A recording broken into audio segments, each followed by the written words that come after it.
It's been a while since I've talked about Dahvie Vanity, and I wanted to provide some clarity as to why that is.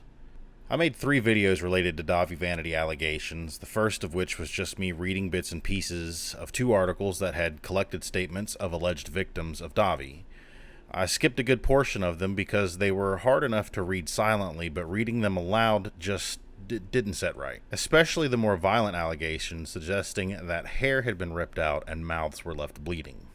After the first video, I'd seen a couple of tweets that linked to a statement Javon Monroe had released a few years ago explaining that he had left blood on the dance floor because of how poorly he was treated whilst touring with Dahvie and the health risks he endured during that time, namely being denied the ability to seek treatment for he had been diagnosed with while he was in the band. So I decided to make a second video outlining his statement and also include my opinions on why people may have chosen not to speak out against Dahvie. It was a simple opinion, but I think most people took it out of context and really thought that I thought that NDAs protected sex crime. This is not what I was trying to say. Anyway, the point got lost and it's no big deal, but I do think that we found out somewhere down the line that there may have been some false NDAs signed and kids don't know any better. I am fully aware that teens in most cases cannot sign an NDA or most types of contracts without a legal guardian present. But teenagers and even children don't know that, so it would be easy for Dahvie to convince them to do it if they think harm could come their way if they don't. Anyway, my third and final video that I did in regards to Dahvie was specifically a few experiences from various people that had reached out to me via YouTube,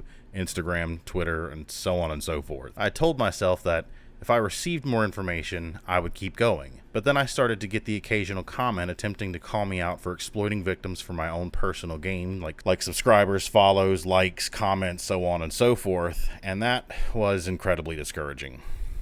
But I was already kind of questioning whether or not I wanted to continue to talk about it because even though I had only made 3 videos, I certainly didn't want to be like Mike Nachter and make 81 plus videos on a singular topic, literally adding nothing of value at all. Sorry if you guys like him, but after he's told people to kill themselves and then actually exploited an entire story, I can't take the guy serious, especially since he didn't even believe the allegations to begin with. Oops. Then came comments about how I'd better donate any of my earnings from my videos to victims of abuse. Yeah, that whole $30-ish I've earned since my channel got monetized. You can't even cash out until you hit $100, I believe. So that brings me to my final point. A lot of great YouTube commentary channels pursued the topic further, like Pastel Bell, Mimi, Creepshow Art, and the last I heard was that multiple investigations have been launched looking into Dahvie. Moving forward, I would talk about it more, but I think any new information should be forwarded to law enforcement officials, namely the FBI. As YouTubers, at most, we can tell your story, we can aid in raising awareness on the subject, and we can help the information reach a much wider audience. But this case has reached an astronomical level now. There's not much else that we can do. Basically, my thoughts are the same as Shannon's and what she said in her video. Take this information to law enforcement. Take every bit of proof you have, all of your screenshots, everything, and turn it into them so that they can do the job we can't. And don't get me wrong, it's not that I really have any issues with talking about Dahvie and helping to spread that awareness, but there's certain limitations on things that I'm capable of doing. I'm not able to be law enforcement. I'm not going to be able to help you get justice. The most I can do is help to raise the awareness and bring this story to the surface so that more people can see it, more people can understand it, more people can be exposed to the kind of creep that Dahvie is, because there's no doubt, given the history, given all of the information that we've seen, Dahvie is a creep. Most of everything that we see about him, we still at this point, though, have to say that it's alleged until it is indefinitely proven in a court of law that he is, in fact, the person that we say he is. I have no doubts in my mind that he will end up going to prison, but we just have to wait until we see what law enforcement, namely the FBI, is going to do. Since I've stopped talking about Dahvie, there's all kinds of things that have come to the surface that were already present before, but they've become a more prominent cog in the machine, so to speak. For instance, Dahvie should probably be getting popped with some copyright charges for the merchandise he shares, because there is blatant IP theft and copyright infringement taking place with some of the merchandise, and not to mention the fact that most people who order their merchandise don't even receive it from him. This is nothing new. He's been doing this for a really, really long time. But it's amazing that more people haven't also called him out for that. Not only is he a creep, he's also a thief. It's amazing to me that he parades himself around as this arbinger for peace and positivity and speaking positively to people, namely the young female audience that he's fully aware that he has. It just seems like it's more manipulation and brainwash and nonsense. Or if you look at James Soroka and then look at Dahvie Vanity, they both speak in riddles and word salads. It's just jumbled up nonsense to convince you that what they're saying is a positive message or a good thing or that they're not a terrible person. But look at Dahvie's pattern. Look at the history that he has over 10 years.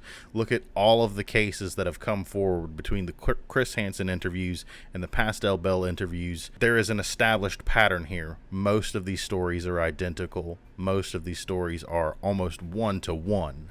It's kind of hard to argue against that. What makes it even more frustrating is the fact that Dahvie still has supporters. He still has people that protect him, and most of them are children. These are young girls who are under the age of 18 who will go to any length to defend him, it seems. I have personally received at least one message from one of Dahvie's fans calling me all kinds of names. I'll show a picture of it here. I've got proof of that, and I have no problem showing it. But it's also important that if you are a commentary channel or a channel that is talking about this particular topic, talking about Dahvie Vanity, do not engage these children. Do not engage these young people.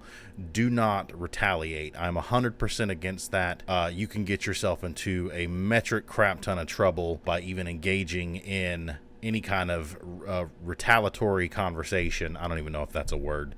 But it's just important that you don't retaliate, don't say hateful things back to them, just ignore it or report it, or, you know, I wouldn't even publicly call it out. As a matter of fact, I'm going to blur out the name of the screenshot so that nobody can respond back to this young lady for her protection, because I don't agree with attacking minors that are attacking you. Right? It doesn't make sense. That's not the play. Don't do it. Anyway, I just kind of wanted to provide some form of an update in case anybody was wondering. Nobody's really asked me about it, but it's just been something that's been weighing on my mind for quite some time now. And I wanted to be a little bit more transparent as to why I didn't pursue this topic any further. Like I said, the comments that were coming through, there weren't very, very many of them, but it was enough for me to be concerned that more people might pile on later on and try to make accusations against me saying that I was trying to exploit the story for my own personal gain if I had advertisements on my videos. You guys have to understand, like, yeah, I did want to start a YouTube channel back in 2011. It's always been kind of my goal to make money on YouTube, and it's not necessarily that I am trying to make money off the backs of victims. That's never even what this channel was ever really supposed to be. This was supposed to be a commentary channel. This was supposed to be a comedy commentary channel like Mr. Gigi, Leon Lush, Drew Gooden, and others. It's something that I really, really like, and I feel like in the future I'd like to branch out into that, but it also seems like most of my audience has come here because of the Dahvie videos and the calling out of James Soroka and similar topics like that. Also, this is a completely different format that I'm doing now. I'm going to maybe try to move away from doing the face cam and maybe move towards using an avatar or an icon in place of that and roll B-roll in the background. So let me know what you guys think about that. Do you like the new format? Would you like to see more of that and see how it evolves in the future? Or would you like me to bring back face cams? Let me know down in the comments below. Give this video a thumbs up if you liked it. Give it a dislike if you didn't like it. Let's have a conversation. Consider subscribing if you're new here, and if you don't want to subscribe, that's perfectly fine too. Anyways, guys, thanks for watching, and I'll catch you in the next one.